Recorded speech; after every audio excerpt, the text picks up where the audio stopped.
Hello and welcome to the Game Theory Podcast. I'm your host, Sam Vecenie. We are presented by The Athletic. Holy shit, it is dark in here. I'm gonna put on some lights as Batman's over. Lighten it up. No more noir. Yeah, we have seen the Batman. We don't need to go full noir here, but we do need to talk about something very important that happened today. Matt Pennie, are you excited that Tom Brady is back? Oh, I'm excited. I had so much stuff going on because I'm watching the Selection Sunday show and I'm prepping for this. And also, while this is going on, Kevin Garnett's number is getting retired by the Celtics. So big Boston day. So the selection show happens. I got my brackets. I'm making my notes, my little picks, some betting things here and there. And Tom Brady tweets out his thing. So like 4 people send me the post and it's just like, not now, dude. Can we just wait like a day or like 4 hours? Like I got to do this KG and then people's hot takes on Villanova, Delaware. It's just a lot to handle. He's just a guy who can't walk away. It's like the Eminem song until I collapse. I think he literally has to collapse to be like, yeah, I'm done. He's got the vibe, man. He's got the vibe in his veins. Can't pull him out of there too fast. Well, the most important question here is, will Tom Brady's 40-day retirement, it was something like 40 days, I feel like, will this inspire Coach K to come back, to run it back? He announced his retirement. Maybe he's not ready to give it up. No, you saw the press conference where he was like a helicopter parent with Wendell Moore, while Wendell Moore was giving like a great answer to a question. He was like, let me talk now. He doesn't seem ready. I don't know, man. Like he might be based off, and we'll get into it, but based off the path that the NCAA tournament gave him, he might be on his way out with a win here, with a victory. But you don't want to leave on a poor note. And for Brady, he had a great drive, and it fell short. When he was at the Patriots, I think it was like a pick 6 was his last pass or something like that to get knocked out. It was like he's not leaving on that note. I don't think Coach K wants to necessarily leave on the bad taste in his mouth of losing at home to North Carolina with 96 former players there. See crazier stuff. I'm not going to roll it out, man. Post 2020, anything's possible. Nothing's off the board in Vegas for what can go down anymore. We will talk about Duke here momentarily, but obviously it's Selection Sunday. We are excited to talk about the bracket. We're going to look at it from an NBA focus. We're going to look at it from a college basketball focus, kind of break down everything that you need to know going into Tuesday, Wednesday, Thursday, Friday, everything that we're going to get here coming up here, because this tournament starts in a couple days, and that couldn't be more exciting to me. Okay. What was your biggest takeaway? Like, let's just start there. I mean, what is kind of your immediate takeaway upon watching this bracket reveal show? Because for me, it felt like there are 2 clear teams at the top, and then there are maybe 8 or 10 teams in that next tier, including Kansas and Baylor, who are the other 2 number 1 seeds, along with Gonzaga and Arizona, who I do think are the top 2 seeds. Where are you at in terms of just this conference or this college basketball tournament? Because I feel like it has potential to be just an absolute shit show in the best possible way. I'm rooting for that. And first off, I do want to credit the selection show because they got right to it. Seth Davis said, do the picks, go.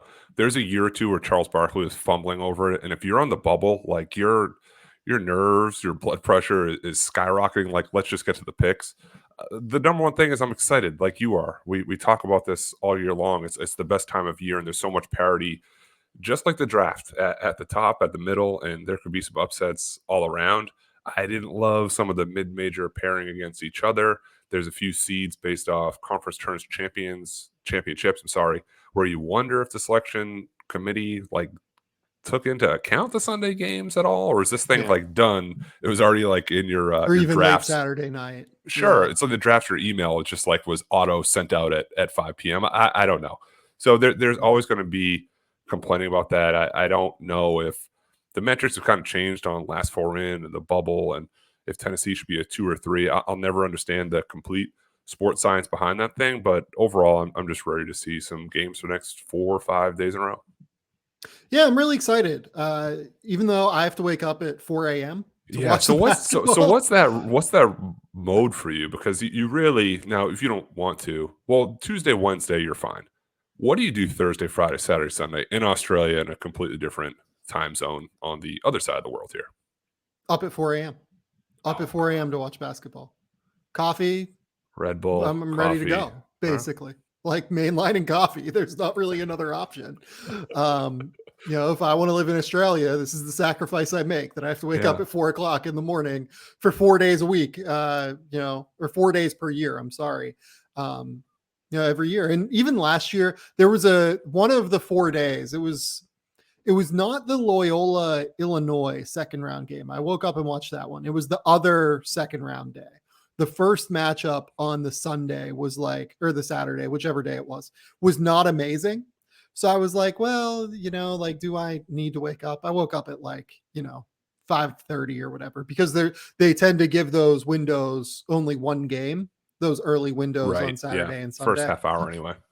Right. So I was just like, I can catch the second half of this. I can do like a 5:30 a.m. And look, you're typically up at 5:30. Like Avery's got you awake at all hours. Like if you can do it, I'm used to it though, man. I'm programmed for it now. I never would have dreamed of being up this early, this consistently. One thing I do like too is last year, I'm just glad they had the tournament and it was like the bubble and there was some family there wearing masks in the stands. Now there's some sense of normalcy where I grew up with the Thursday, Friday, Saturday, Sunday, and you looked forward to those first 2 days during the week. It was like upside down last year. I think it started like on the weekend, right? Didn't it start Saturday, was it Saturday, Sunday, Monday, Tuesday, or Friday, Saturday? I think it was Friday, Saturday, Sunday, Monday, or something like that. So it's back to the traditional model, which is great for everybody too. Yeah. What did you think of the bubble and the teams that got in that didn't get in? It's weird. Like, I don't think we can complain about, like, if you're Dayton, if you're Xavier, if you're Wake Forest, if you're Texas A&M, like, I feel like you can't really complain. Like, there was just a lot of similar teams on the bubble that, maybe they could have gotten in, maybe they couldn't have gotten in, and who knows, right? Maybe we should have seen SMU in the tournament. Maybe we should have seen Oklahoma in the tournament, but I don't know. Like, I just can't really get up in arms this year about it. I'm not up in arms. It does have to sting, because when I was at UMass, we're on the wrong side of the bubble twice. And this is one of 64 teams, not 68. So we would have been that first 4 in Dayton to play. For Dayton, it has to sting knowing that your own league couldn't take care of business, that if Davidson beat Richmond, they would have been in. Richmond's a bid stealer. I'm happy for those guys. I'm happy for Chris Mooney and Jacob Gilliard and Grant Golden, who are as old as you and I and still living the dream playing college basketball, and God bless them. My one soapbox thing I want to talk about here is the automatic bids for teams that win their conference championship. If you win your conference tournament, they should not be playing in the first 4 in Dayton. Or as I like to call it, the tournament before the tournament, because it's not really like officially there yet. Those teams earned it. They cut down the nets. They danced at confetti. Just because they're a low major school doesn't mean they need another game to prove that they should then get to the start of the tournament. Reserve the bubble, reserve the first 4, whatever you want to call it, for the actual bubble teams, for Texas A&M, for Notre Dame, Wyoming, Oklahoma, whoever it is. Make those programs prove through one more game. That's all they needed for their resume to push them over the hump to get in. That's fine. And oftentimes they do. 2011, VCU went first 4 to Final Four. UCLA did it last year.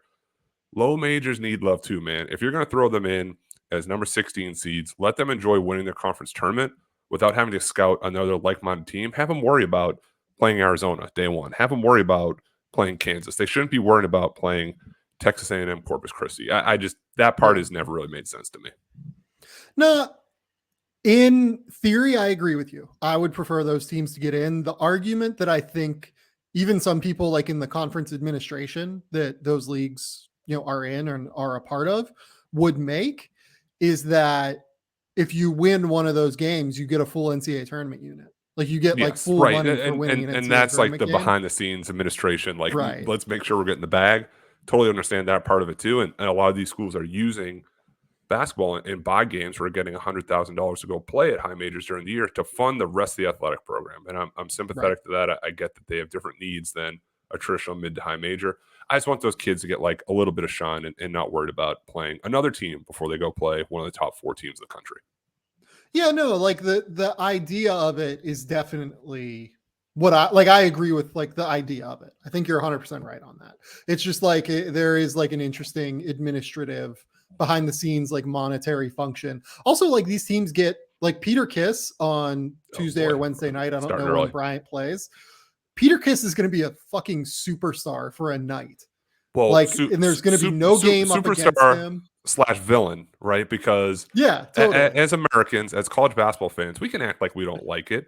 We want to see a villain. We want to root against a guy. We have been bred and born and raised to hate JJ Redick, to hate Marshall Henderson, to hate Grayson Allen, and now you're hating Peter Kiss, who is so hated. He led the nation scoring 25 points per game, 30 plus points per game his last 10 or 11.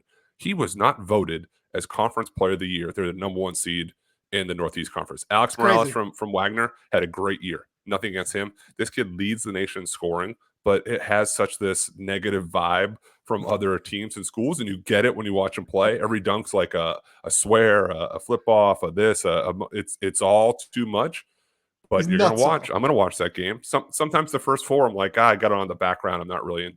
I'm into it. I'm gonna turn it into Bryant Wright State, no doubt about it. Oh, I'm ready. Like I am like full on ready for people to like. This is the first time that 95% of people that have watched or that are gonna watch that game will have seen Peter Kiss.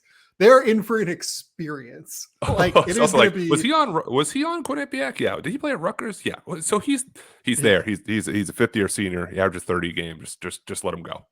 Just let him rock. Like there's no other way to go about it. Just got to let him go.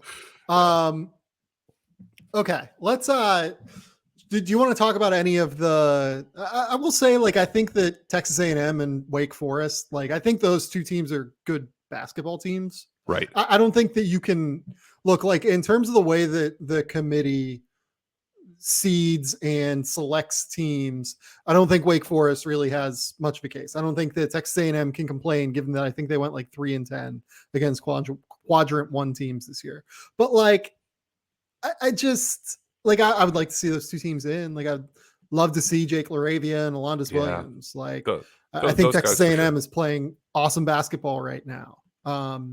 Like I would love to see Oklahoma in as well. You look at Groves, and you look at Quentin Jackson, and you can pick and choose all these guys. I'd love to see North Texas in. Like, I don't know how much North Texas you've watched this year, but it's similar boat to last season, where they are just hyper elite on defense. They're tough as fuck. They're physical. Like, I would have loved to have seen Grant McCasland get in. Like, he should be like Grant McCasland should be at the top of basically any team in the SEC Big 12 that has a opening. He should be at the top of their list. He's fucking phenomenal. But I think that would I have preferred to see those teams in over Rutgers, Indiana to an extent, etc. Probably, but like I can't get up in arms about it. There weren't enough of separation, and selfishly for me, I just want to see the most prospects too for those kind of bubblish teams, because I don't have like a vested interest in. Man, I can't believe Oklahoma is this way and Texas A&M is this way. Right. I was hyped up when Texas A&M won and Buzz Williams was giving a speech about the Matrix and like the red pill and the blue pill. I'm like, man, we are definitely in March if we're going Matrix analogies before the conference semifinals. But I don't think any of them really had a reasonable enough case where I'm like, this is ludicrous, rip up the bracket. There's been some miscarriage of justice here. Right. Like Xavier lost 10 of their last 14 games. Like, don't lose 10 of your last 14. I mean, that's kind of what it comes down to. Dayton lost to UMass Lowell and a couple of other like terrible teams to start the year. Don't lose those games. It's kind of that simple to me. Okay. Do you want to go region by region? Do you want to go? Okay, let's go region by region. Yeah. We'll start in the West region, which is the Gonzaga region. I am thrilled. Like, people are kind of talking like Gonzaga got like an easier region and that Duke has like the easiest region. I don't really agree with that all that much. I think Georgia State is weirdly like, look, Gonzaga is going to beat Georgia State probably, but like Georgia State is a stronger 16 seed than what you typically see. Memphis is a bad matchup for Gonzaga if they end up playing Memphis in the second round. Like, that is, there are some like landmines here for Gonzaga, in my opinion, that make it really, really interesting to track. There's some like toughness landmines too. Like Memphis, Jalen Duren is tough. If UConn gets out of their pod, like UConn is tough. Texas Tech is down below. They're tough. Arkansas is tough. Duke is going to fight you. Michigan State wants to have it be a rock fight. There's not an easy route per se for Gonzaga, but it is intriguing. And I know we always, and I mean that collectively as sort of draft people here, we always look ahead to like the second round matchups and be like, man, we got Chet and Jalen Duren. It's like, that's not necessarily always going to happen. And I remember 2 years ago, I was so excited for Cade Cunningham at Oklahoma State. All they got to do, they win a game. Tennessee wins a game against CQ. Doesn't happen, right? Like Keon Johnson, Jaden Springer, we didn't get to do it. I don't want to count my chickens before they hatch, but I am intrigued by it because as they play Memphis, you have Chet Holmgren, who's presumably a top 3 pick. Jalen Duren started the year kind of that top 5-ish range, bumped down. Now he's playing really good basketball. He's rebounding. He's blocking shots around the floor. Now it's kind of that upper tier level. That would be a better opportunity, I'd say, for Jalen Duren to prove than it would be Chet to prove that he should be in the mix for one of those top bigs taken off the board. Yeah, and let's not really focus on the Gonzaga Georgia State matchup, although I'm thrilled to see Chet Holmgren and those guys get to face a fun team in Georgia State that will like challenge them defensively. The Boise State Memphis matchup is actually going to be like a fun rock fight like that. It's going to be like first to 55 wins that game. But I like that. Kind of like a reverse Elam ending. You know what though? Like at Boise, like Boise has a freshman, Tyson Degenhart. Yeah, that is he's really good. Yeah, like really like a potential pro down the road. Like, and that kid is from Spokane. Like if I was Mark, I'd be like walking over to him after the game being like, hey, how's it going? That's like that's the handshake go to steal him from your old assistant. I think an athletic article wrote about that early in the year. I forget who the author is. It escapes me, and I'm sorry. But like mid-major coaches, like we don't want to go through handshake lines because the high major coach will whisper something into their ear. Like that's a perfect one. And I laugh when these pairings come out because the committee, you think they know what they're doing, just like a little bit with some of the clues and breadcrumbs. Yeah. And a guy transferred to one school and he's playing the other one. They're smarter than we give them credit for sometimes. Yeah. But here's the thing about Boise, like we just mentioned, freshman, right? Like Boise's old. Like they're tough as hell. Abu Kijab is a guy that has been impressive this season and, is going to get his looks from the NBA. Marcus Shaver is a really old guard. Emmanuel Acott started at Arizona. He's a senior. I think he's like 24 years old. Mladen Armas is, a senior. He's very old. This is a tough Boise State team that plays really physical basketball. And Memphis plays really physical basketball. I mean, much has been made over the last couple of days of the fact that going into today, at least, I don't know what happened with the Houston game in terms of where the numbers ended up. But since Imani Bates has left Memphis, Memphis has been the second best team in college basketball, according to the Torvik rankings. And they're really good. Like they're really, really tough. And that is a difficult matchup for Boise. It's a difficult matchup for Gonzaga. If they end up getting that far, they figured out how to get the most out of Landers Nolly. They figured out how to kind of string together enough point guard play. They're physical, they're strong, they're long, they're athletic. I mean, Memphis is a really good basketball team. Yeah, they put it together at the right time too. And I remember the press conference early in the year when Penny Hardaway said, we're young. Well, Boise State's really old. And Memphis has turned it on. They didn't beat Houston today, but like you said, analytically and metrically speaking, they're as good as anybody this second half of the year. No chance Imani Bates comes back and plays, right? If he wants to come back, I would not play him. Yeah. Like I would, like if he wants to come back, he's sitting on the bench for me. I mean, look, you and I have talked about him. No, we've talked about it, but just like now in the tournament, I don't know if all bets are off now or like he's the back issue's done. I don't know. And I'm not trying to speculate. I'm just asking your opinion on it. You and I have talked about him quite a bit this year. And the kind of consensus that we came to was he's a negative basketball player in a college basketball setting right now. He is horrible on defense. Like, let's just call it what it is. He's absolutely horrible. I saw an article from someone at Yahoo earlier this week that said he was like a plus defender. And I was like, this is fucking crazy. He is atrocious on defense right now. Shot selection's really, really bad for Imani. And look, if he was willing to come in and be like an offensive spark plug, I don't know. Like I wouldn't want the hassle if I was Memphis. Put it that way. Yeah, we can move on from there. But the sum is better than its parts. That's the way it's been lately. And just play Josh Minot more. Okay, so and this is not look. And I want to be clear. Like this is not me like saying that Imani Bates' career is over and like he's done. Like he's 17 years old and he's not ready to play. Or he's 18 now, but like he's not ready to play college basketball yet. It's okay. Young guys take a lot of time. He was thrown in and thrust into a very difficult environment.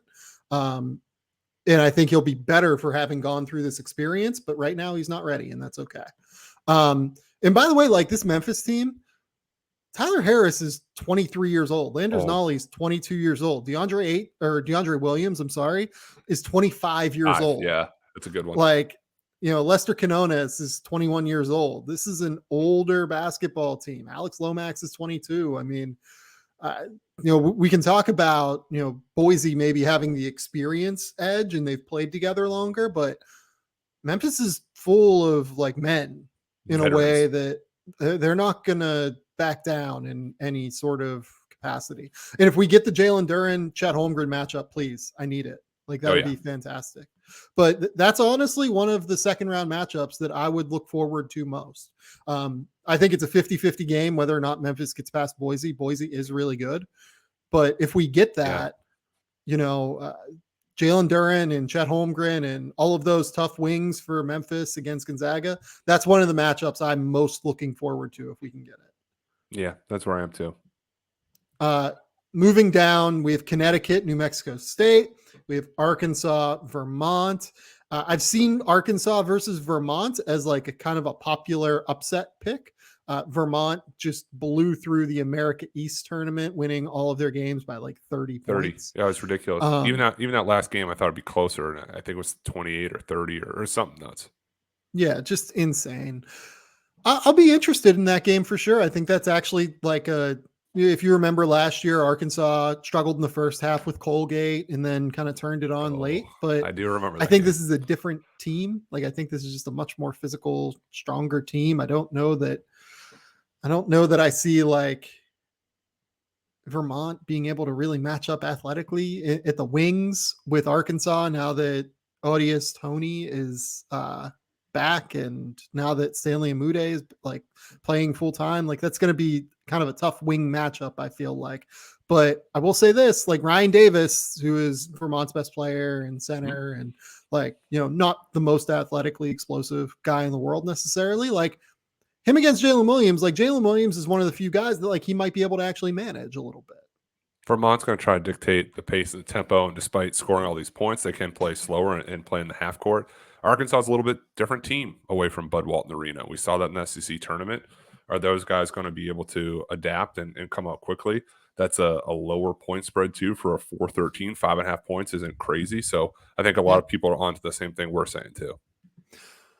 Connecticut plays New Mexico State. This New Mexico State team's kind of weird in a lot of ways. They went under the radar for like New Mexico State Chris Jan's team that is tournament tested and has been around for a while now. Teddy Allen's definitely a great scorer. I don't know that I think they're going to give Connecticut a ton of problems, to be honest, but I'm intrigued at least in the matchup. Yeah, and that game is in Buffalo as well. So for UConn and UConn fans, it's not a home game, but that's kind of pretty dang close versus the team you're matching up against. Chris Jans can really coach, so can Hurley, and hopefully we get to see some Adonam Sanogo and Andre Jackson and Jordan Hawkins kind of pop up here and make their case for draft stuff down the line too. Okay, Alabama is going to get one of Rutgers or Notre Dame. Texas Tech plays Montana State.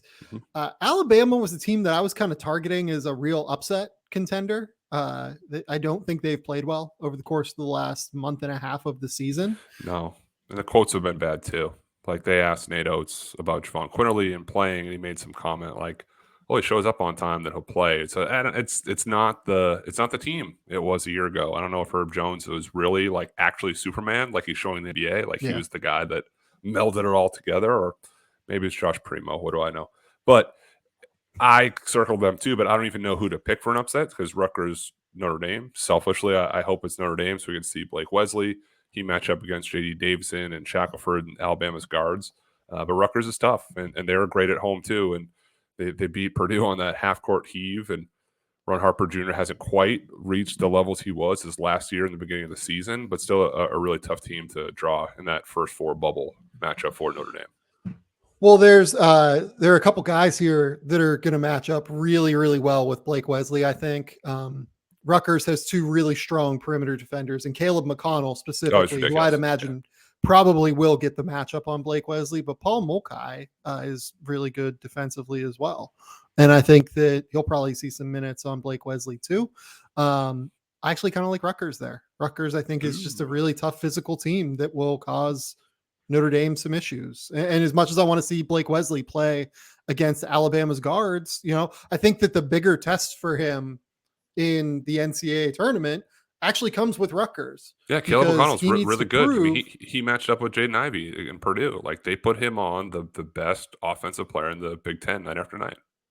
Yep. And that's going to be a really fun matchup. Like, that's one that I'm really looking forward to from a prospect perspective. I'm writing a thing on the prospects that will be forthcoming.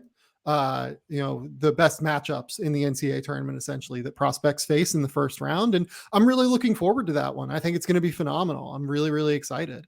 Let's move down to, do you have any thoughts on Texas Tech? I actually really like Texas Tech kind of throughout this draw here. Yeah, I do too. I have them winning a couple games. I like their style. I like how not Terrence Shannon Jr. is like an afterthought. But they've all bought in, and Fran Fraschilla made this point that the identity of the team is back to what the Texas Tech team was like a year or two ago. Like, Chris Beard left, but the still kind of mantra of we're under recruited, we have a chip on our shoulder. Adonis Arms in school forever. Kevin McCullough is just mad that he's there. They've all bought into whatever the magic pixie dust they have in that locker room. So I like them as a group a lot. Michigan State Davidson, the Foster Lawyer Bowl. Yeah, crazy. Foster Lawyer was Michigan State's backup guard for a long time. He's now Davidson's starting point guard. You know, is that weird? Really intrigued. What? Is that weird? Is that seeing your ex at a bar? Like, what is that for a Foster Lawyer? So our Brendan Quinn at The Athletic mentioned that he kind of has the expectation that Foster Lawyer is going to be a grad assistant at Michigan State at some point because Izzo apparently loves him. So I don't think that I don't think it's that. I think that it's going to be more of a... Is this Sting in WCW taking off a mask and he's still Sting? Like, this is crazy. He's playing against another team and he's going back. That's insanity. That'd be amazing. I would love that so much. But Davidson, look, we get a Max Christie, Hyungjin Lee matchup in the NCAA tournament. Two guys that are 6'7" floor spacers that really could use a strong NCAA tournament game to up their profile a little bit.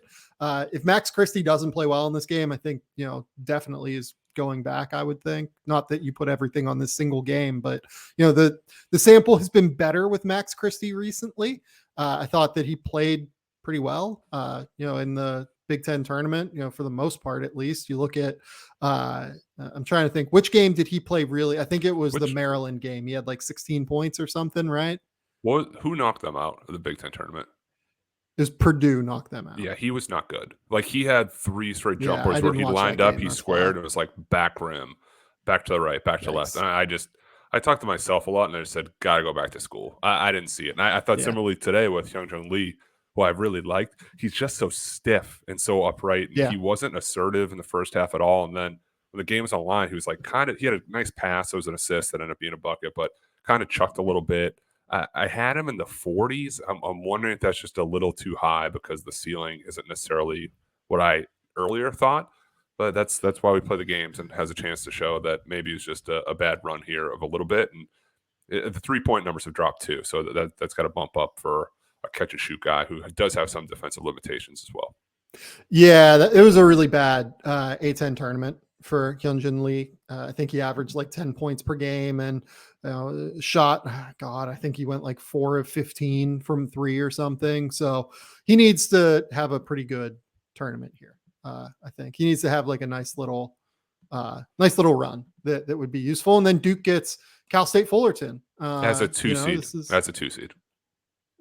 Duke should not have been a 2 seed. Let's call it Tennessee should have been a 2 and Duke should have been a 3, you know. And they're 3 in the West region playing in South Carolina.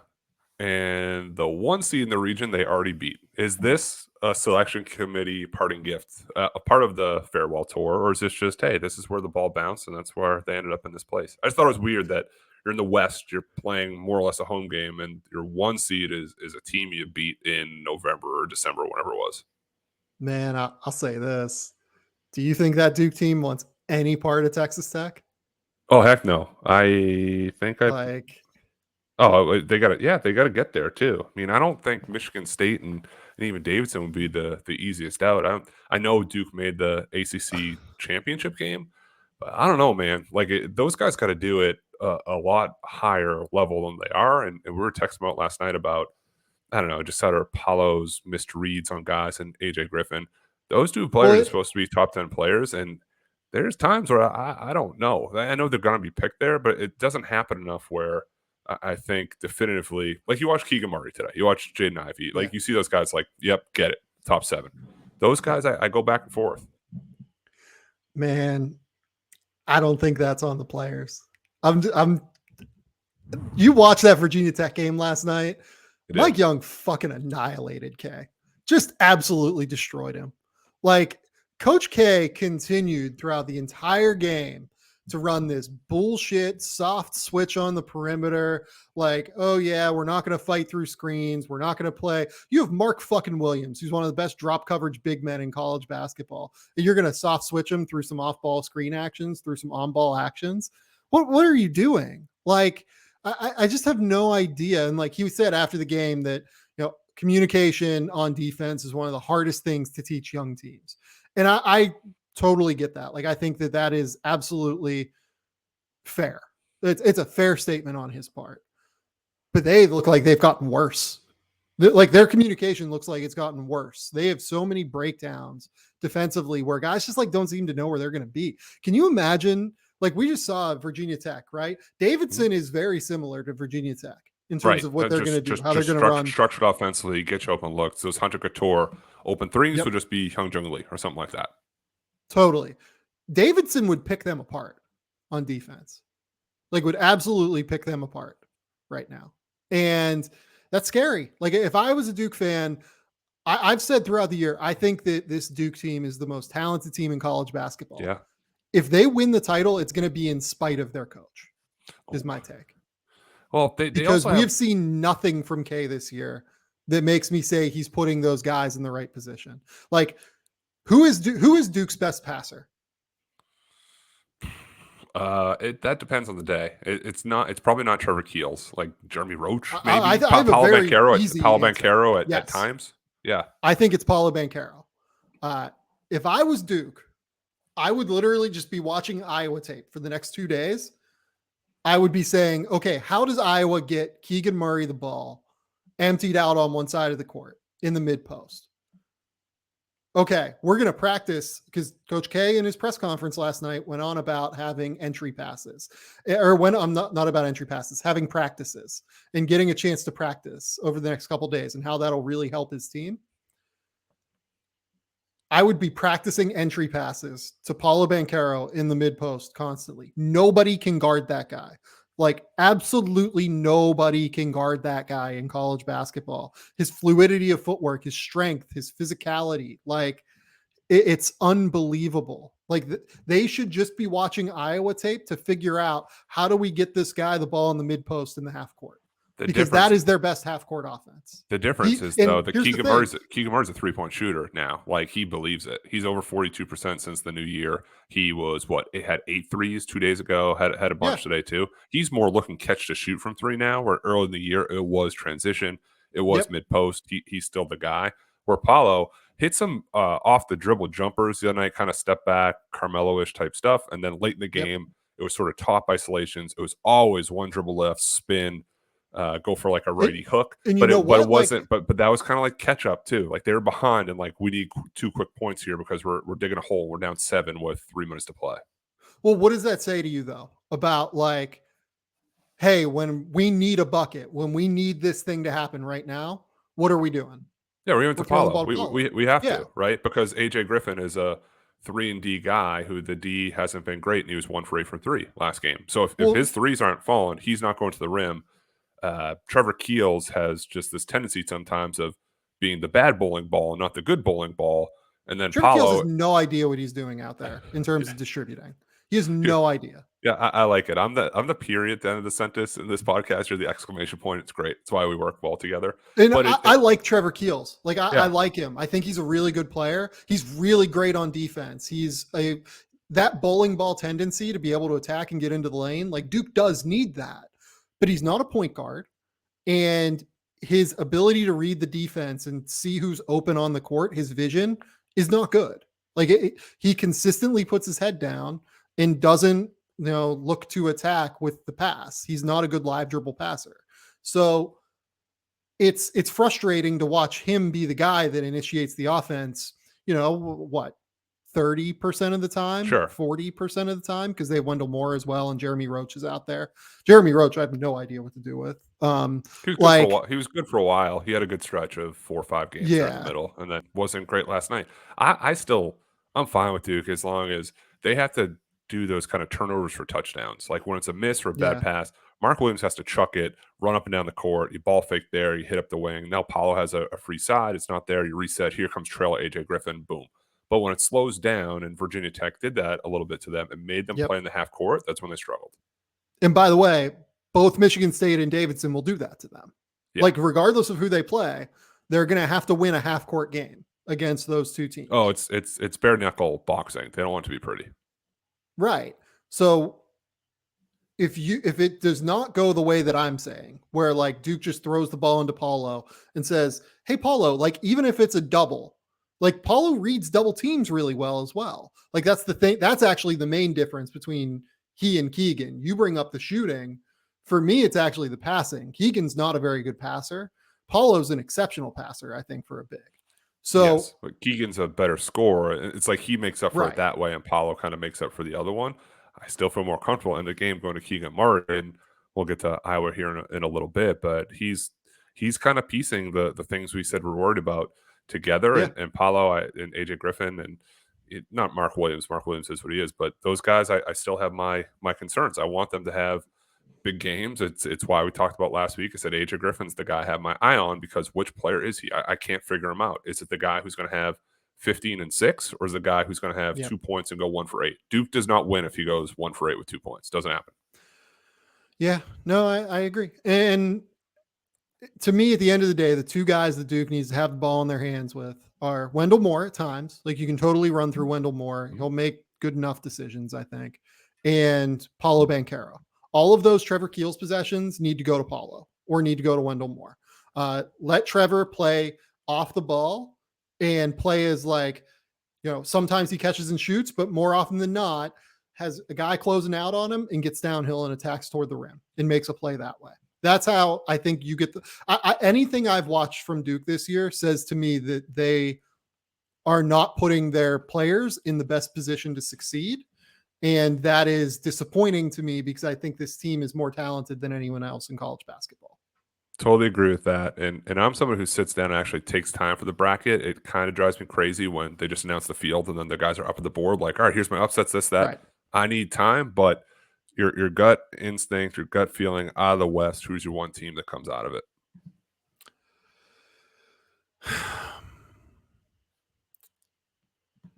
I kind of love Texas Tech.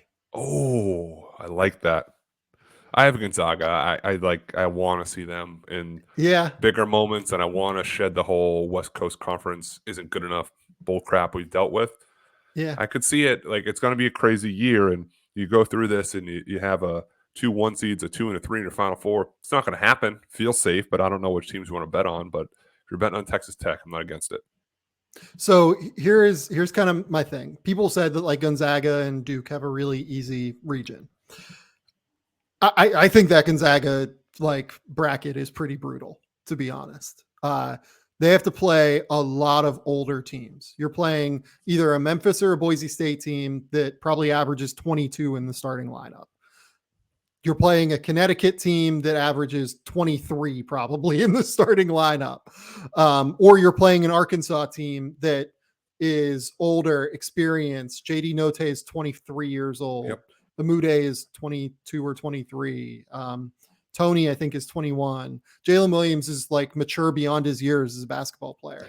All those teams are so tough and physical. Like if I was Gonzaga, I would be rooting for like an upset like to come through that part. And then at the bottom half, like I think Texas Tech gives them problems just with their physicality. And then they've lost to Duke earlier this year. So I don't think they did Gonzaga any favors here. Like, I don't think this is an easy bracket for them.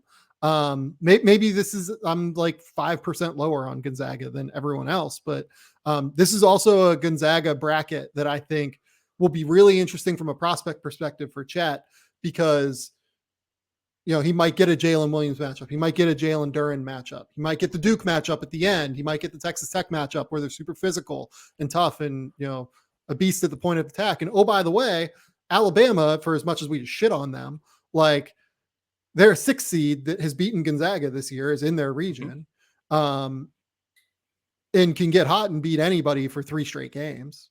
So I don't know. Like, I think this is actually like a really brutal region to pick. You could throw me any one of the top 4 seeds realistically, and I'd be like, yeah, I get it. Yeah, Gonzaga is my initial champion here, so I'm gonna roll with the Zags, and I just hope that it doesn't turn into a ref show and we blow the whistle and get Chet Holmgren or Jalen Duren or whoever it may be, Jalen Williams out of the game with 2 dumb fouls the first 6 minutes of play.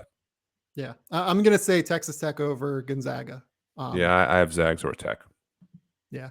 Okay. Do you want to go west or east next?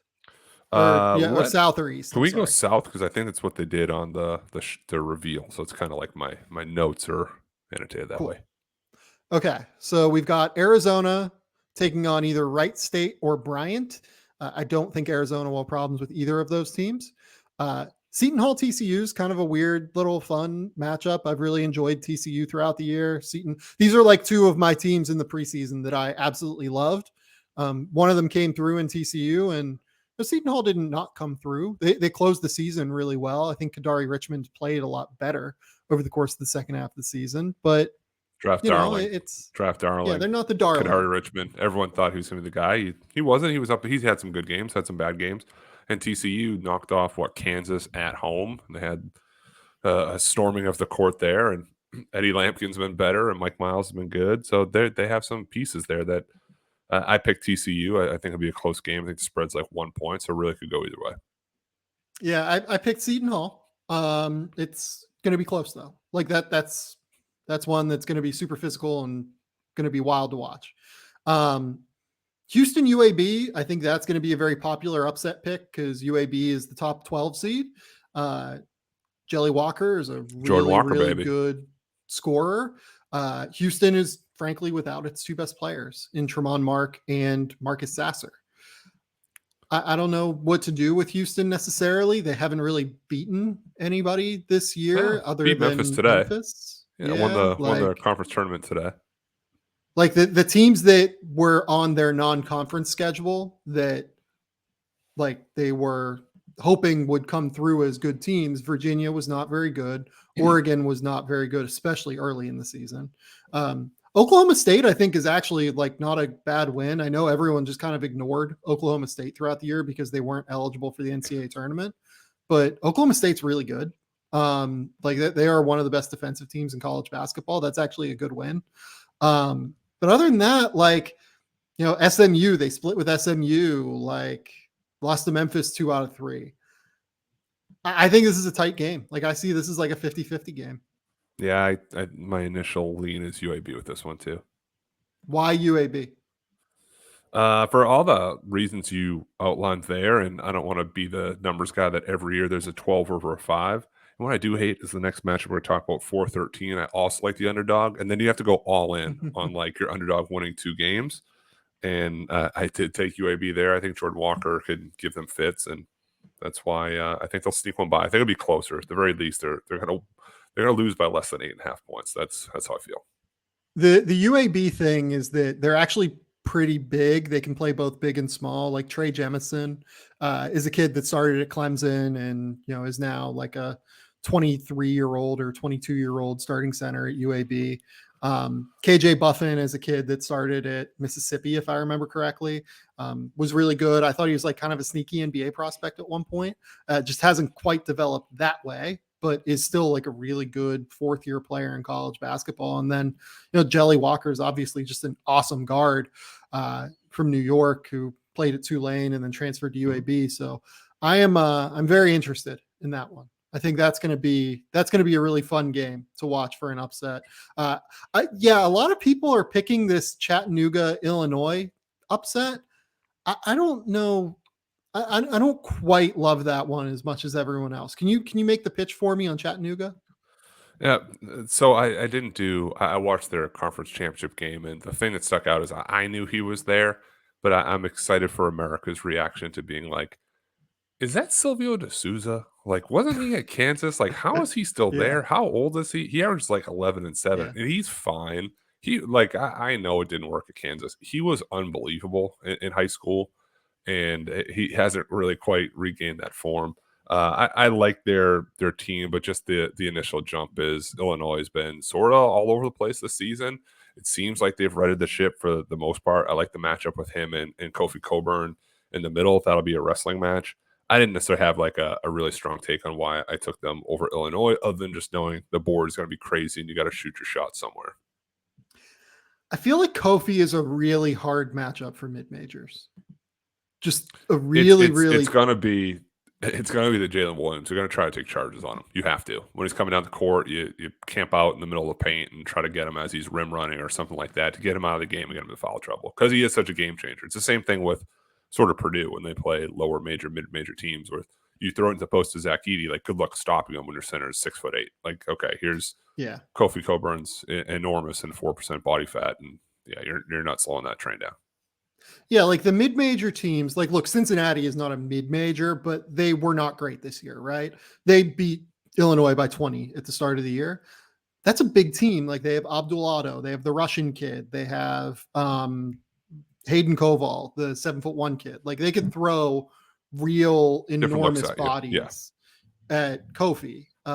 You look at some of the teams that Illinois played out of conference that are, lower major, and look, Chattanooga would be by far the best of the lower major teams that Illinois has played this year. And they have Silvio who they could throw at him, throw at Kofi, who is still way undersized, but is at least like a bigger body. Bigger, stronger. Yeah. Like I just feel like Kofi is such an enormous problem for mid majors that it's going to be kind of tough for them. Can see it. Okay. Our next matchups, our next little pod, like Colorado State and Michigan, and then Tennessee and Longwood. Do we want to get the rant on Tennessee out of the way? Because I have no idea how this is a 3 seed. You think it's a 2, right? It's very clearly a 2. I thought they had an outside case over Baylor to be the 4th one. Yeah, and I felt they were the 2 over Duke after winning the SEC tournament. Duke's 28-6 conference. You probably have it up. Which conference is stronger? I was a little surprised by it, but not that in the world. I think the draw is okay here. But my favorite part of the pod is who guards David Roddy on Michigan. It's a great question. I was actually going to throw it the other way to you. Who guards Hunter Dickinson for Colorado State? David Roddy. He does it both. I'd be more concerned about him down the other end, to be frank. Yeah, like look, like they're gonna have to throw They'll just double Hunter Dickinson and force him to put it over his head and pass it, whatever. Can't do that with Hunter Dickinson anymore, though. He's too good of a passer now. Sure, but get to him early. That's what they're going to do. They're not going to not double him. But I'd be more concerned of is Caleb Houston checking David Roddy? Like, what's this going to look like on the defensive end for them? And they're 17-14, and they're 17-14, right? And they're firmly in. They weren't even last 4 in. I was a little taken aback by that too. Well, the guy that you're going to throw at him, like this is a very obvious answer, right? The first guy you throw at him is Moussa Diabate. Sure. Right?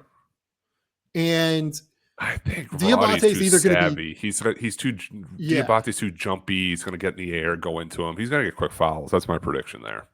That's kind of what I was thinking as well. It's either going to go really well for Michigan and Diabate is just going to frustrate him athletically, or he's going to be off the court in 4 minutes due to foul. Right. It's going to be one or the other. Like Brandon Johns is another guy that they'll probably throw at him. They'll probably throw Terrence Williams at him.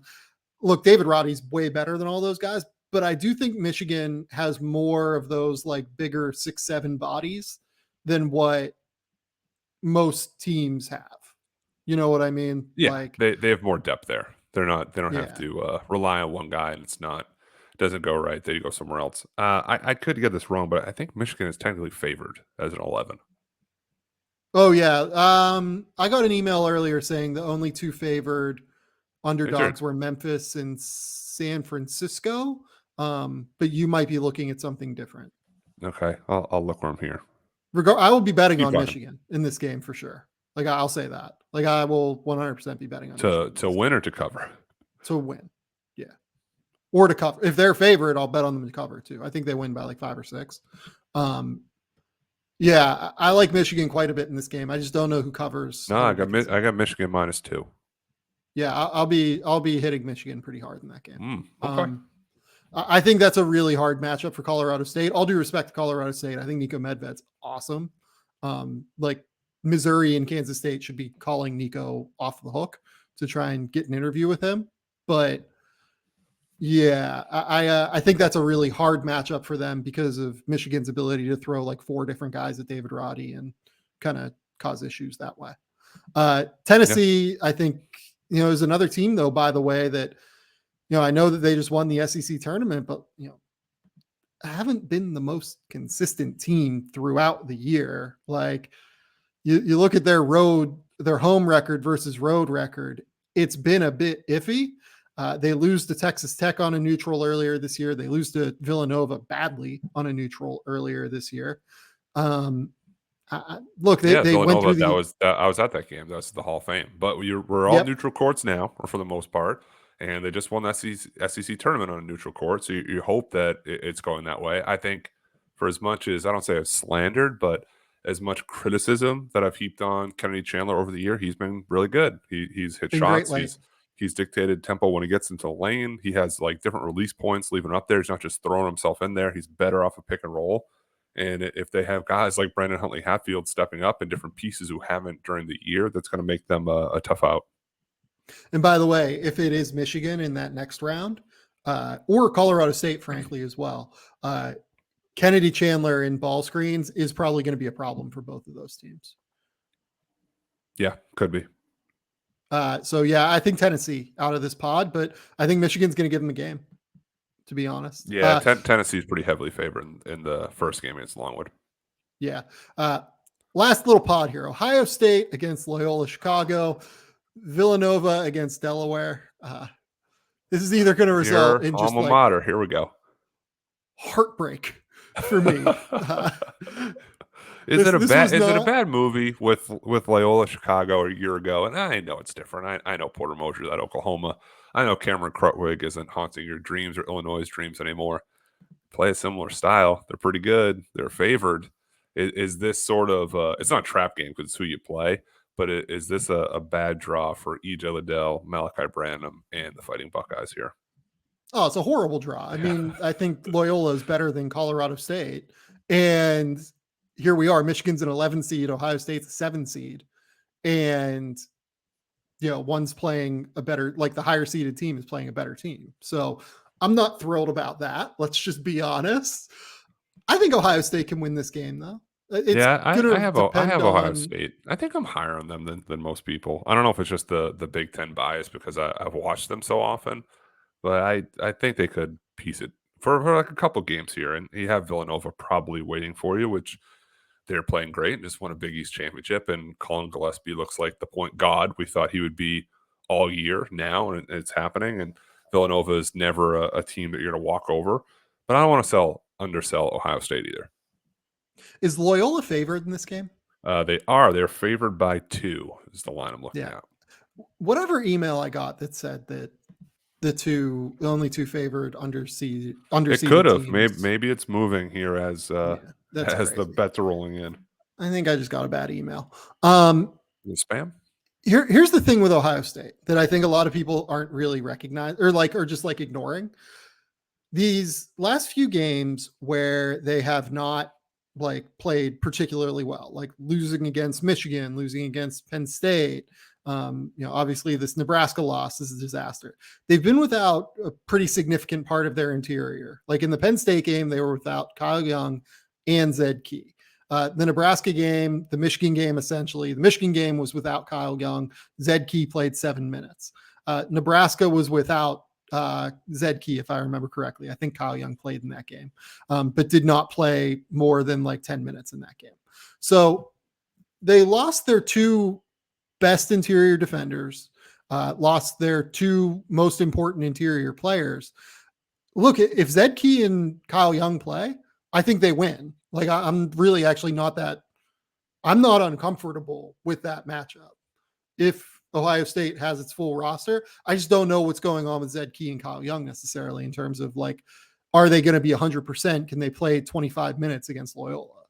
And it's a big question mark where Malachi Branham, as we've said, is coming to his own. EJ Liddell's coming to their own. You need that extra guy or 2 to push you over the hump there. Yeah, and you know what? Like, I'll be interested. I will be interested to see if Ohio State has its full complement. How much does Malachi Branham play in like critical situations? Well, he has to. Because like play or get plays called for him. I guess that's the probably difference here. No, like, do they trust him defensively enough to play? Oh, I think they have in big tight moments, because against Loyola will run you through the ringer in terms of off-ball actions. Malachi Branham is really bad in those. Like, he's just really, really bad in those settings. If we're talking about a situation where Malachi Branham gets pulled, I would not be blown away by that. If they have, I don't like that, but I like the prediction.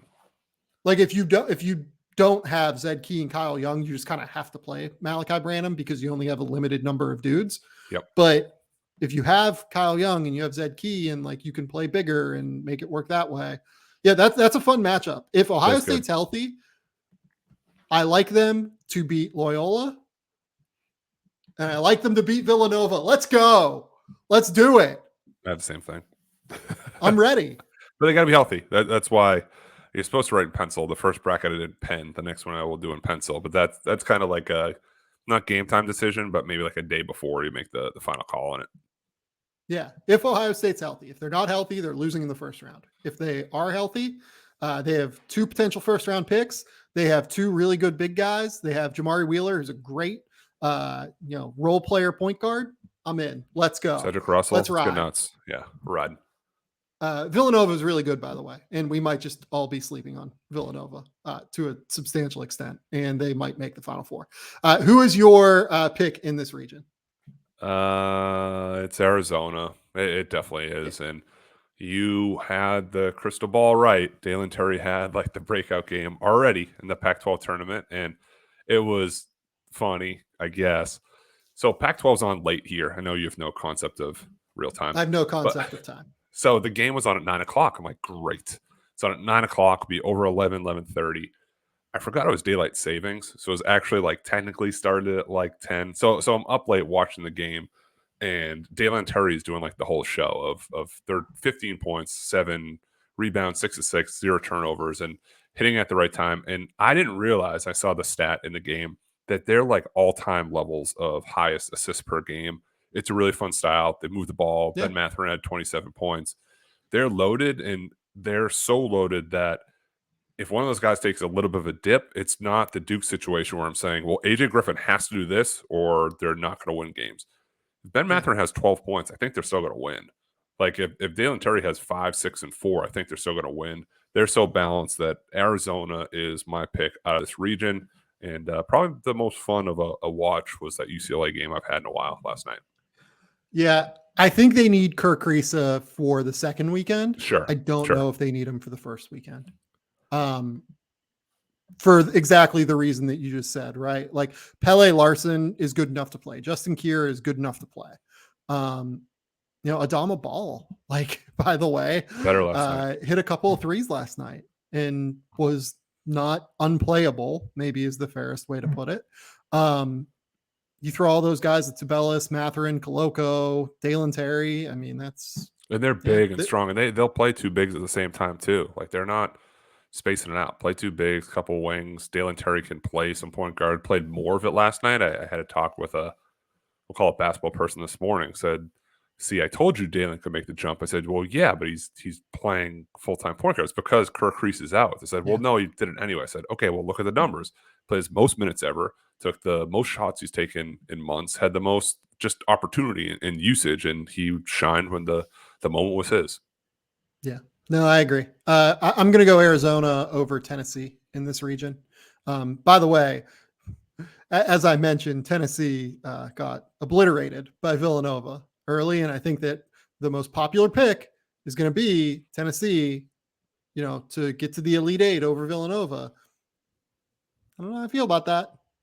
Honestly, maybe I should, but like it's hard because like I think Ohio State is really good and has like a real chance. I don't know.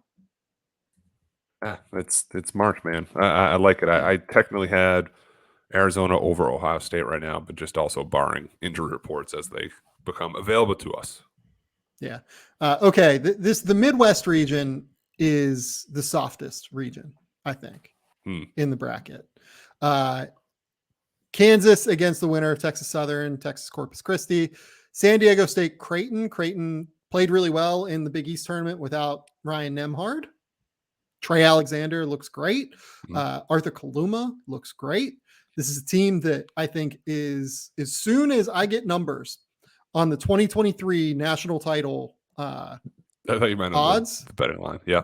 I will be betting Creighton because I'm assuming that they're going to keep all of their guys, and all of those guys are going to go from being really good freshmen to really good sophomores and probably show some real growth.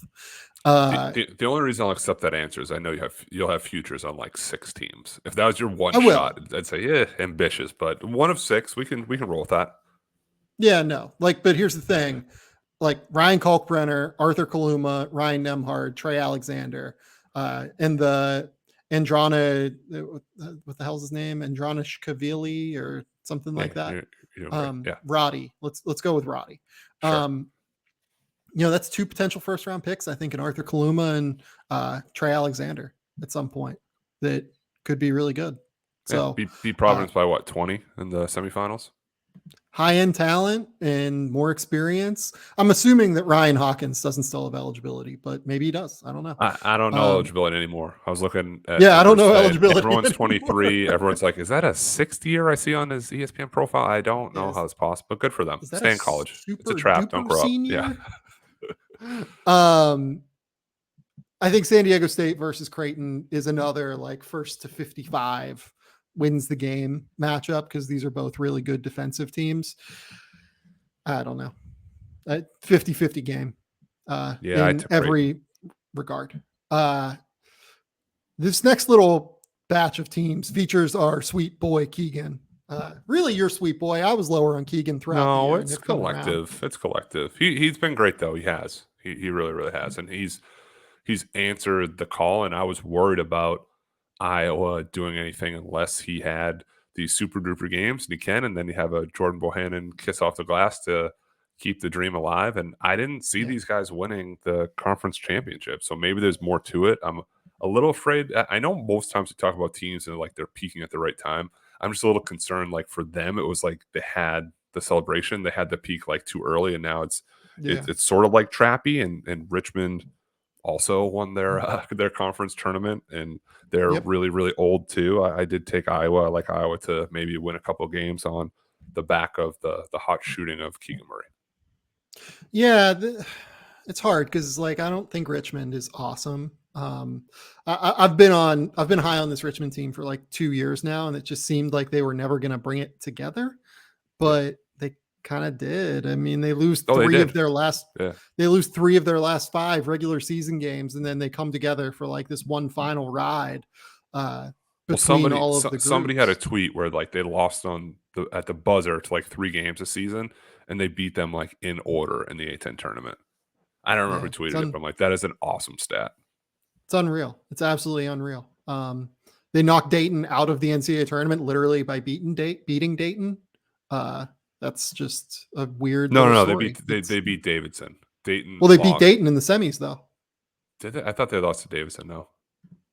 No, they beat Dayton in the semis and then beat Davidson. And UMass was right there knocking on the door. Shout out UMass. They had a nice little run there. They won a couple games, man. They did, and they end up losing to Dayton by like 2 or 3. UMass coaching search update. Has UMass reached out to Matt Pennie regarding hiring you as head coach? Cannot confirm or deny reports, but no. Okay. Just but it's a no. Yeah. But it's a Yeah, I think Iowa wins this game. Providence, South Dakota State is going to be the popular upset here. And, I was thinking quickly that South Dakota State was going to be my pick. But then we talked about it before we went live. And I think that Justin Minaya on Baylor Shireman, who is South Dakota State's NBA prospect player and is their engine that makes everything go. I actually think that's a significant problem for South Dakota State. So I will be picking Providence here, but that is going to be on my list of NBA matchups that I'm most looking forward to, because that's a really important one for Baylor Shireman. And Providence plays so tough too. That game's also in Buffalo, so sort of a less of a commute for Providence to get there. I think that factors into it a little bit. I was surprised that looking at it, they are Providence is just a slight favorite, 2 points or 1.5, despite being a 4 seed. I don't think Ed Cooley goes out in the first round like that. I don't.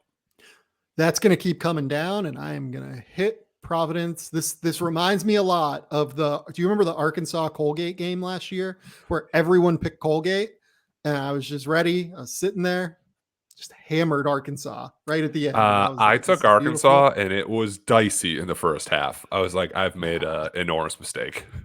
I think we were turned the literally game off. I'm texting. like, put that on screen 3. I'm going to watch this one right now. And I think they covered by a half a point or 1 point or something. But yeah, you were at you were up at a lodge with your boys, and I was like, fuck, I've made a huge mistake. I have. Great memory.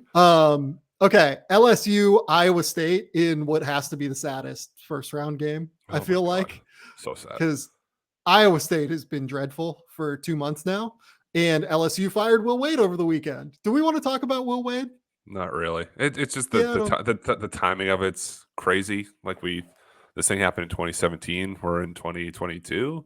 I think we couldn't have done this a month before or a month later. We're doing it here. And for LSU not having Will Wade as their head coach, he also didn't coach in 2019 while he's under investigation. They had Tony Benford as a head coach. Now Kevin Nickelberry is going to be head coach, who was a head coach for 9 years at Howard, a couple of years at Hampton before that. So it's not like he just pulled up some random assistant and said, figure it out.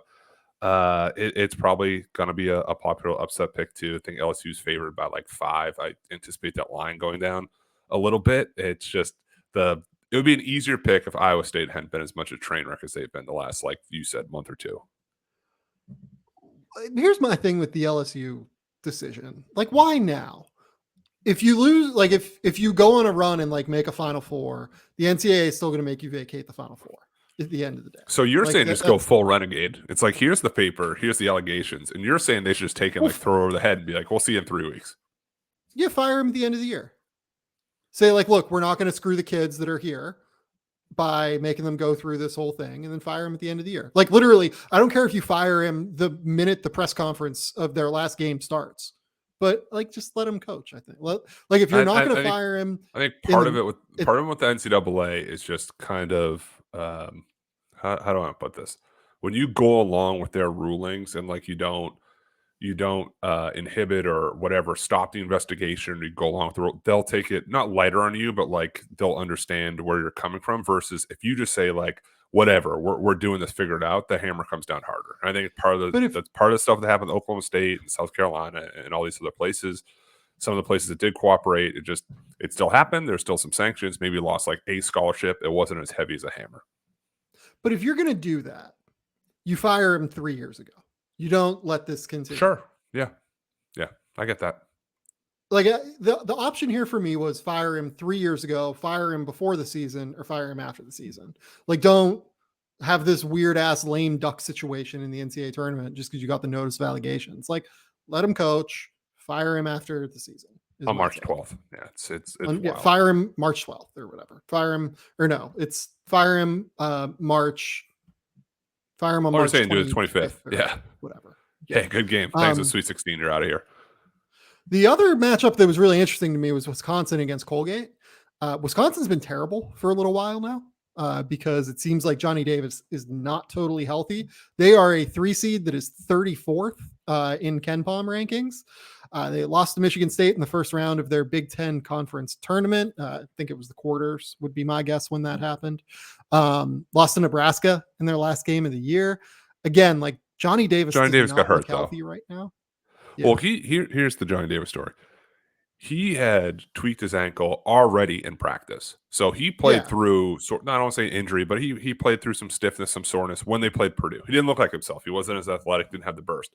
Then you had the intentional foul with Trey McGowan's in the Nebraska game, which kind of like brought back all that, despite it was a clothesline, but he still hurt his leg. So he's getting back to 100%. And that was also a game where Nebraska won. And a lot of people said, see, that's how important he is. Like he isn't playing. They lost to Nebraska. If he's on 100%, I get it. That's a scary game. I hope that he's been icing and resting and doing whatever treatment he does to get back to 100% because I want him to play. I want him to win and hopefully win a game and get to see them against maybe LSU and Tari Eason and that kind of a prospect matchup we could look forward to. Yeah. I think I am going with both LSU and Wisconsin and just like holding my nose and praying. But like those are both like we those are 50-50 games because like Johnny Davis, if he can't elevate on his pull-up jumper, is a significant like problem for Wisconsin. They don't generate offense otherwise. LSU, we just have no fucking idea how they're going to respond to Will Wade being gone. Don't know where they're going to play, and if Wisconsin, you don't know where the offense is coming from. Being favored by 8.5 points seems like a lot.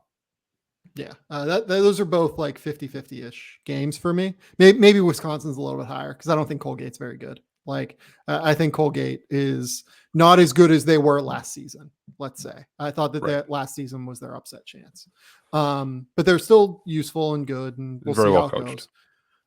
Very well coached. Matt Langle's a genius offensively. USC, Miami, and then Auburn, Jacksonville State.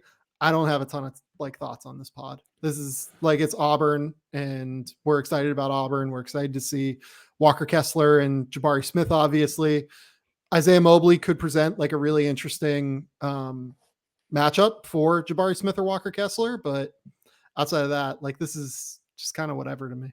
Yeah, USC Boogie Ellis, he's played well lately. He had 27 points in a loss versus UCLA in the Pac-12 tournament, but I feel similar. Yeah, I mean USC has lost 3 of their last 4. Miami is ranked 62 in KenPom right now, and like just recently lost a game to Virginia in the middle of February. I know that they played Duke tough, but the game before they had to go to overtime with Boston College, who is a school filled with like mid-major talent right now. I'm not real excited about either of those teams. Yeah. Like Auburn should sail through both of these games. Yeah, I like their path, and Auburn's my pick. I know it's not incredibly out on a limb to come out of the Midwest region. Auburn is also my pick, and we didn't really talk about Kansas. I think we should just mention like Kansas is the top seed here. Part of the reason they've been so good recently is Jalen Wilson has really emerged as like a real number 3 guy with Ochai Agbaji and Christian Brown. They have real wings.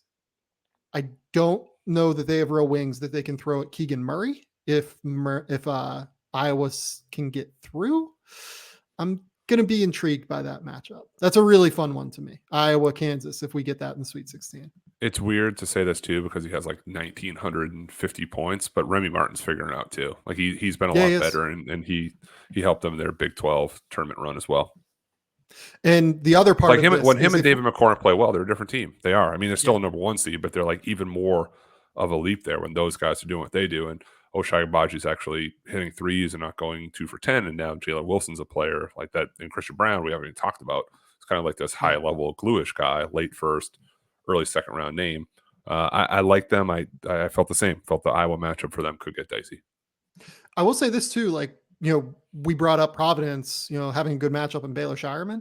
I actually think Providence has a really interesting matchup on Iowa too, because they can throw Justin Minaya at Keegan Murray. They can throw Noah Horkler, who's at least 6'8", like with a bigger body at Keegan Murray. Like, I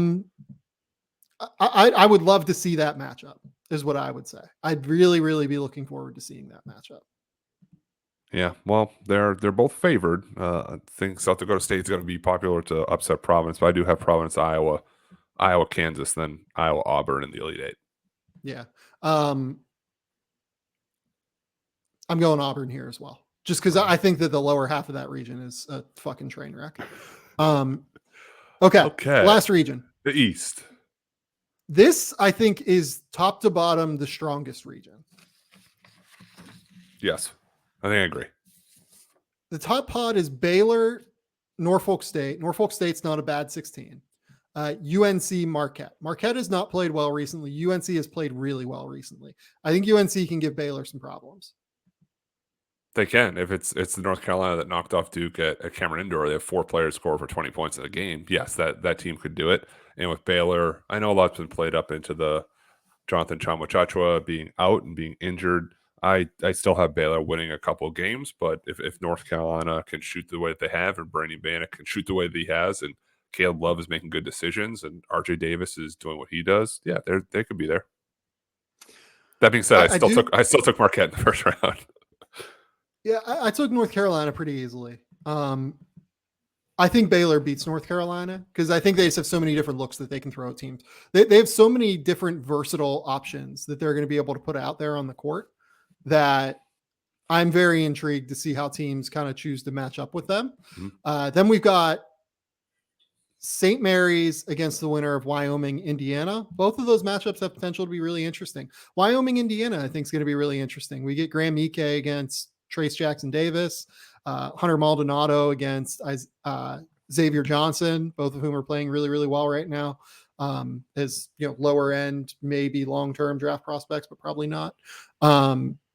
Yeah, I like that Wyoming Indiana matchup. I think that they both can give St. Mary's a real game. Agree with that, and Trace Jackson Davis is really good in their conference tournament there too. And I know he's somewhat limited, and he's very strongly left hand, and the right's not there. He doesn't shoot, but he does what he does. I know it sounds oversimplified, but he put up points, and he carried Indiana for a while there, and that's why I'm going to take them, and I think eventually lose to St. Mary's, but I do have them over Wyoming. I think the two most underseeded teams in this bracket are Iowa and UCLA. Yeah. Well, UCLA's also been hurt, right? So that plays into it a little bit. And UCLA is really good. They've just kind of dealt with a lot of different random shit throughout the year.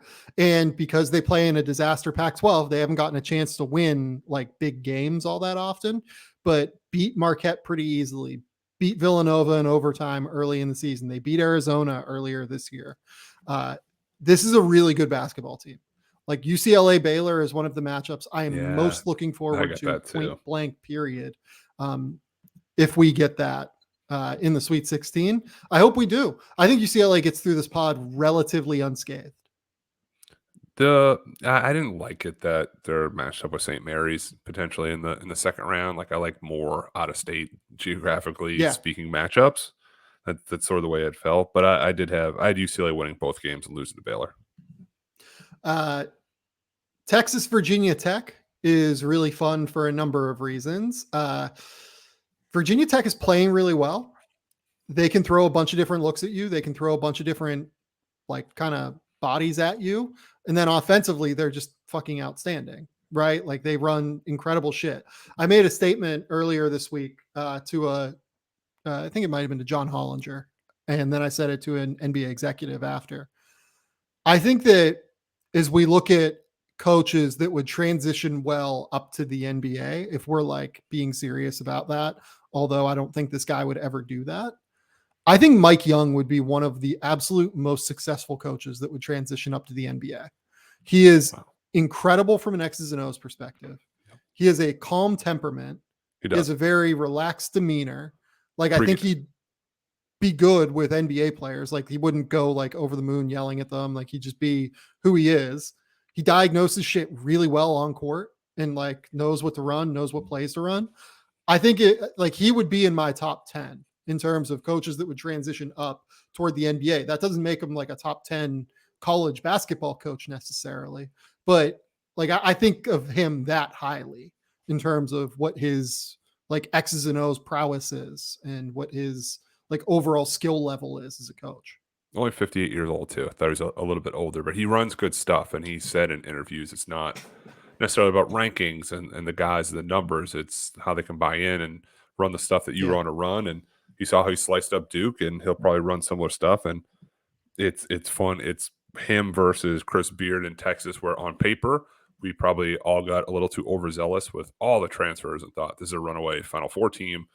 They're a 6 seed. I didn't see that, and Chris Beard said it's better that we kind of lost early. And I don't know if he's being facetious and saying we can get a little bit of rest, and he's going to do double sessions to grind them to the ground, but had a lot of time to get their heads right and prepare and maybe run way more than they should. I don't think they're going to come out flat. I did take Virginia Tech as a 11 upset. I think that's going to be a very, very popular pick too. Might be wrong, but a lot of people are going to lean that way. I took Texas here because Texas can play small with Timmy Allen and Christian Bishop in the front court, and kind of, whereas Duke was like soft switching all those actions on the perimeter, right? Like with Texas, those switches have more force. They can actually just like play aggressively. Whereas Duke has to play so softly and give space to the 3-point shooters. I think that's a really great first round matchup that I'm looking forward to. It's 50-50 game, but I would go Texas, I think. Yeah. All right. Well, good Virginia Tech for a little go the different direction than you. And then Purdue Yale is really fun. Like I have no idea how Yale is going to guard Jaden Ivey, but I'm excited to see it. I am. And my one Jaden Ivey note is he's really, really good. He had 5 turnovers today. If he just like got in his head of what to do when he has one step in the paint off the first ball screen, he'd be so much better. It's like sometimes he jumps and kind of like throws his body crazy. Sometimes just like stops and tries to throw a bounce pass, just like a little bit quicker twitch mentally of what the next play is, and the turnovers will go way down. Yeah, and then Purdue against one of those like Virginia Tech or Texas teams, I think Virginia Tech would give Purdue some problems just in terms of being able to space out their bigs. And then Keve Aluma, I think, can at least like manage Trevion Williams. I don't know if he's going to be great at it.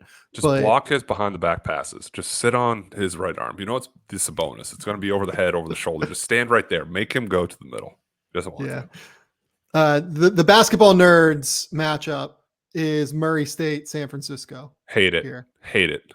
Hate it. Yeah, you want to talk about this. Go ahead. Well, give me just like the metrics, the malls, the analytics, they're both like top 30 or so programs. They shouldn't be playing one another. They shouldn't. Like, this is the classic, put one of those guys against each a high major, whoever came 4th in the Big Ten, who came in 5th in the ACC, where they shouldn't be against one another. I didn't feel like that was right. Not in the first round. If that's like a second round potential matchup, fine, but not here. Not now. Yeah. I would have liked to have seen them match up against different teams. Like, give me like San Francisco, USC, and give me, like Murray. Like, if you just flip this, right? Murray State, and I don't know if they played theirs here. Just look at the across the way Midwest region. If Murray State was a 7, they could have played Miami, and if USC, and then it could have USC, San Francisco, or something like that, or mix it with Ohio State, Loyola Chicago, not Loyola Chicago, but Ohio State. Or break up the Michigan State Davidson one. Do something like that. I didn't like that they're paired against one another. No, I agree. I think that's a reasonable take. I think that's definitely a reasonable take. But I'm excited for that one too. That's going to be a good one. There's not really like a ton of prospects. Jamari Bouye and Tevin Brown are, lower end, interesting guys that NBA teams want to get a look at. So there will be some enthusiasm, but not as much. But then those teams have to play Kentucky, and I don't see either of those teams as all that competitive with Kentucky, to be honest. No, I have Kentucky winning a couple. Yeah. It's, to me, it's just that, like, you have DJ Burns, you have Tevin Brown. I think that Murray State's really good, and I think that those two particularly like can cause problems for Kentucky on some level, but I don't know, man. Maybe I'm overrating Kentucky. Maybe I think that maybe Murray State can cause them problems. I've watched San Francisco more than I've watched Murray State. I don't see San Francisco being able to cause Kentucky a ton of problems. No, probably not. And I watched John Calipari's interview right after the selection show, and he kind of said, like, you can't look ahead because you get so worried about the next opponent and you get all psyched up and then they lose. So it's like you got to just sort of live for the moment, your matchup now. Don't worry about the rest of the pod. Just worry about who you're playing today, and we'll deal with tomorrow on tomorrow. Yeah.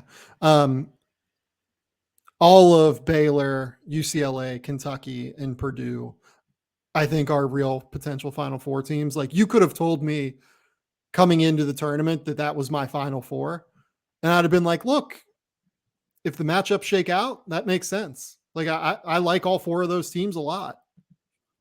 I have draft brain. I didn't realize I did this, and I'm smiling as I did. I took Purdue out of this region. So that means I would have Gonzaga, Arizona, Purdue, and Auburn, which means my number 1, 2, and 3 on my big board would play in New Orleans in the Final Four to battle out for the national championship. That means I And got to then probably redo my bracket. you have draft brain, I do. irreparable That's draft what I'm thinking brain. about. That's why I made him win, I guess. Yeah, I don't know who I would pick out of this region. I think I would go Kentucky. I do. I really like this Kentucky team. They have 2 really good guards. They have Oscar Tshiebwe. Kellen Grady's a really great like role player, 4th option as a scorer. Jacob Toppin's like turning into something really good before our eyes. Like this is the deepest team in this region, I think, is what I would say about Kentucky. Yeah, I'm going Kentucky. I don't know if I feel great about it, but I also think I didn't feel great after that. Who they lose to? Tennessee in the conference semifinals, right? Just was like, it's so trick or treat. You don't know which Kentucky team you're going to get. And that one, yeah. and Ty's got to step up. Kellen Grady to make shots. He took like, I don't know, 4 or 5 early. Like he just has to be more of an impact. And I say that as I take Purdue, and Purdue lost today, but they did keep it close with Iowa until down the stretch. Yeah. So I have Texas Tech, Kentucky, Arizona, and Auburn in my Final Four right now. This is the immediate post bracket draft 1. Yeah, draft 1. Roughest of rough drafts. What do you have? Gonzaga, Purdue, Arizona, Auburn, with a Tommy Lloyd revenge game final of Gonzaga and Arizona. Oh my God, that'd be amazing. Yeah. That would be incredible. By the way, both those 2 are phenomenal. They are just the absolute best. They're so good as coaches. They're so good at developing talent. I would love to see that. I have Kentucky, and I have Arizona, and I have Arizona winning the title. Yeah, good team. They really are. I want to be right on a lot of my first round picks. Then after that, like honestly, I don't care. I'm like rooting for good games. I'm rooting for chaos. I'm rooting for madness. I want to be wrong. I want to have no number 1 seeds. That's what makes the tournament so much fun every single year, because you think you figure it out, and we say it's gonna be crazy. Then maybe like the first day, everyone feels good. Oh, I went 14-2. That was easy. The next day, they're 500, just hanging on for dear life, and changes by the day. It really does. Do you you don't want to do prospect of the week, right? We've gone for an No, hour. I think we just did like 100 prospects of the week, to be honest. Yeah, we really did we? Yeah. Movies? What have you seen? Just a little bit, because I was really into these conference tournaments here. I finished Pam and Tommy on Hulu. Not bad. Kind of ended abruptly. It was 6 episodes. Easily could have been 3 or 4. And I watched Winning Time on the Lakers on, was it HBO Max? So I just watched the first episode. I liked it. It was way over the top. I think it's aiming to be way over the top. I think the second episode's airing right now as we speak. Those are the only 2 things I watched, because otherwise I was getting ready for this stuff. I can't do these Adam McKay projects anymore. I think that's like what I've come to. That's the Will Ferrell in you. Like Will Ferrell's like, I'm done because you hired John C. Reilly, not me. I don't think it's that. I think it's more that like I don't like the visual style. I think it's just so. I love his comedies. Like I love Anchorman. I love Talladega Nights. Step Brothers is great. I think The Other Guys is like the most underrated comedy of the last like 15 years. Wow. Okay. And I can't do it with his serious movies. I just don't. I have to give it a try. There is some humor in it too, and I don't know which direction it's going to kind of take. But I do appreciate as a lifelong Celtics fan, I see a little bit of the Lakers Showtime stuff that kind of went on. I mean, they're very clear when the show starts, like this is a dramatization. Some of this actually did not happen. Some characters are combined to be one person. A lot of people are going to think this was the real story. I don't take it that way. It's just entertaining on a Sunday night when I don't want to think, really. Yeah, I get that. Like I think his movies do a good job of that. I can't. It's the editing I think is really bad on his projects. Like I don't love it. What have I watched? Let's pull up the old Oh, here we go. Letterboxd account. It wasn't going to be see empty. here. It was a lot of rewatching for me. I watched Tinder Swindler finally. Yeah, I can't. We were texting about that. I can't do that. I just don't like people being swindled. I'm soft. Yeah. And then the other 4 movies I watched this week were Con Air, which just For what time? 79? Like, there's no way that was a. There's no way that was like the third time you've seen it. I was super. No, I've seen it a dozen times at least. That's an all-time sick day movie growing up. I was not feeling well. I had a super bad headache. I kind of thought that for a second that I had COVID potentially, and did like a rapid COVID test, and I didn't have it. But my brain was just like totally done, and I was like, okay, yeah, Con Air. This is perfect. This is exactly what I need. Yeah. Have you seen 21 Bridges with Chadwick Boseman? I don't think I have. I'll look up and see the box art and see if I have or not. So I saw it in theaters, and I was like, this is fine. Like, he's great in it, but do I need, like, no, I don't think I have. Kind of TV movie, it feels like. You know what, though? I watched it on Friday night because Laura went out to dinner with her friends, and I was just like, holy shit, this movie plays so well on TV. This is like anything that's like a 60% on Rotten Tomatoes generally plays better on TV as like a rewatch too. It was like amazing. It was just like, this fucking rules. Chadwick Boseman shuts down all of Manhattan. There are not 21 bridges. I wish there were more bridges. But yeah, I don't think there's 21. It's amazing. And then after that, I watched Searching with John Cho again. And that movie's just fucking incredible. I love it. I know. So let me ask this. How do you pick what movies you watch? Like, how do you get from Con Air to 21 Bridges? Because I'll scroll Netflix, I'll scroll Hulu, Amazon Prime. If I don't find something, I'm just like, I'm going to put on another game or whatever. How does your brain get to those spots? On Friday night, I wanted something that I could turn my brain off, while watching. And I'd seen 21 Bridges, and I was like, yeah, I can do that. Like, this is perfect. I wanted to rewatch it. I wanted to like see like how it plays on TV for a while. So I just popped it on, and I was like, yeah, this is great. I'm gonna have a drink, and I'm gonna watch fucking Chadwick Boseman chase down criminals.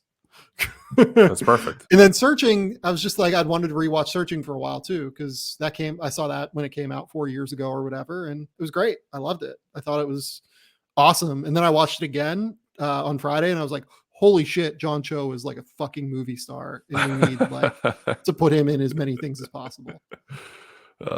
That's beautiful. Just mixing in basketball and rewatches of Con Air. That's what March is all about. And then the last thing I watched was Haunt, which is on Netflix here in Australia. Haunt. I think it might be on Amazon Prime in the United States. It is like a haunted house movie, like college kids go to a haunted house and like mayhem ensues. They run up the stairs and they shoot running out the door, that type of deal. Yeah, exactly.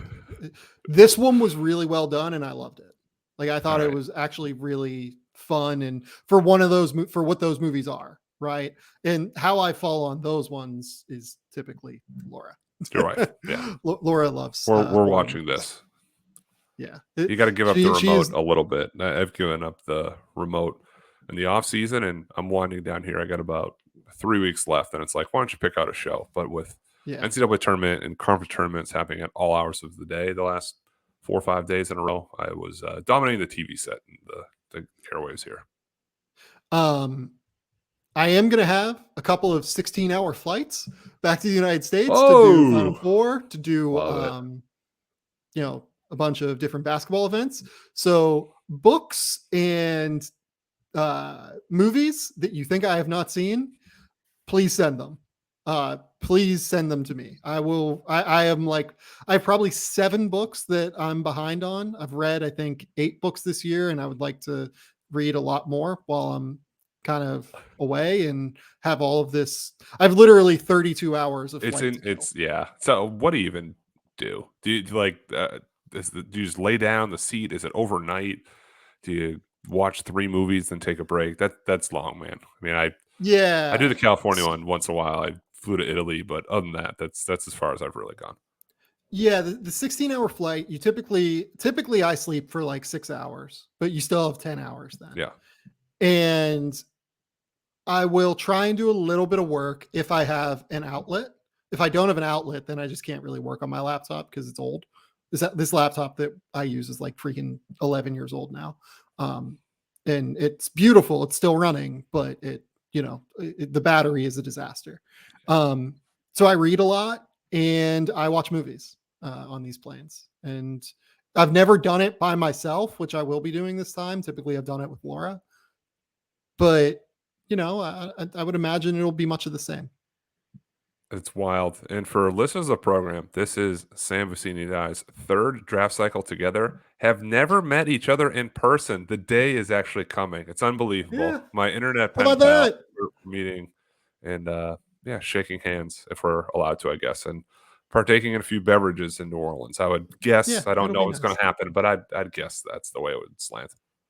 Hurricanes, Hand there grenades. might be, I might have one hurricane. I will be drinking that's- beer, but I will have one hurricane. That's how That it will be starts. Yeah. That's how it starts. Yeah.